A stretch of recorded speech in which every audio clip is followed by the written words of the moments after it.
जय माता की। एस्ट्रो तक में आप सबका बहुत बहुत स्वागत है। नवरात्रि में आपने देखा होगा बहुत सारे लोग अपने घर में जब माँ दुर्गा का चित्र स्थापित करके पूजन करते हैं तो जौ बोते हैं। तो जौ के रंग से, जौ की स्थिति से आप कैसे जान सकते हैं कि भविष्य में आपके घर परिवार में खुशहाली आएगी कि परेशानी आएगी, क्या होगा, कैसे आगे आने वाले समय को आप जौ की स्थिति से जान सकते हैं, जो जौ हम बोते हैं। तो इस पर आज बात करेंगे। देखिए, हिंदू धर्म में जो भी हम पूजा पाठ करते हैं उनसे विशेष संकेत मिलते हैं। तो आप जब कलश स्थापना के समय जौ बोते हैं तो उससे भी बहुत संकेत मिलता है।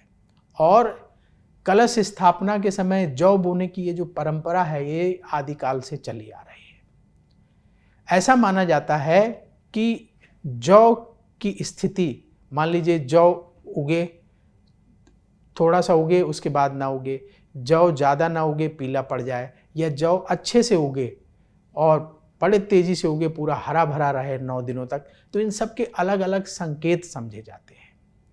तो सबसे पहले आपको बता दें कि ब्रह्मा जी जब सृष्टि की रचना कर रहे थे तो उन्होंने सबसे पहले जौ को ही उत्पन्न किया था, जौ को ही उगाया था।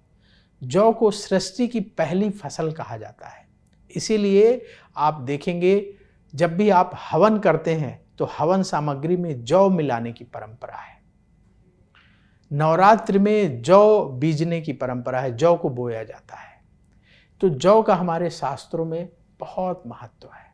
हमारे धर्म में, हिंदू धर्म में पूजा पाठ में जौ का प्रयोग सदियों से किया जा रहा है।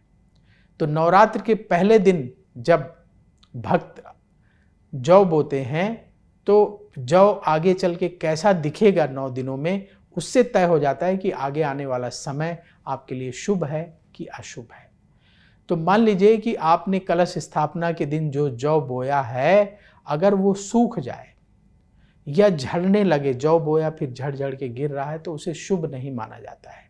जौ का सूखना या झड़ना आगे आने वाले समय में कोई परेशानी का संकेत देता है कि कोई परेशानी आ सकती है, या वैवाहिक जीवन में कोई परेशानी आ सकती है, टेंशन बढ़ सकती है, तलाक की नौबत आ सकती है। मान लीजिए कि जौ बोया गया है और जौ जो है अच्छे से उगा नहीं और पीला पड़ गया है, तो ऐसी स्थिति में भी शुभ संकेत नहीं माना जाता है। ऐसा माना जाता है कि परिवार के ऊपर कोई बड़ी परेशानी आ सकती है। लेकिन यदि आपने जौ बोया और जौ जो है अच्छे तरीके से उगा और पूरे 9 दिनों तक बढ़िया हरा रहा, तो इसे बहुत शुभ माना जाता है। ऐसा माना जाता है कि ऐसी स्थिति में आने वाले समय में अच्छी तरक्की होने वाली है, इस घर परिवार में खुशियां आने वाली है, पॉजिटिविटी इस घर परिवार में बढ़ने वाली है।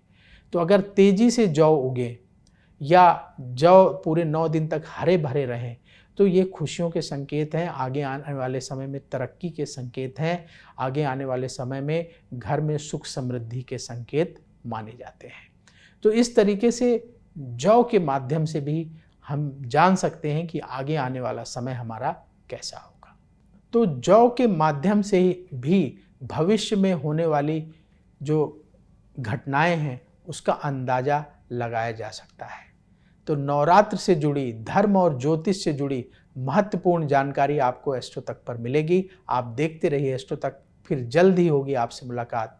बोलिए जय माता की। एस्ट्रो तक ऐप पर आपको मिलेगा भविष्य से जुड़े हर सवाल का जवाब। डाउनलोड कीजिए एस्ट्रो तक ऐप और चुटकी में जुड़िए इंडिया के बेस्ट एस्ट्रोलॉजर से।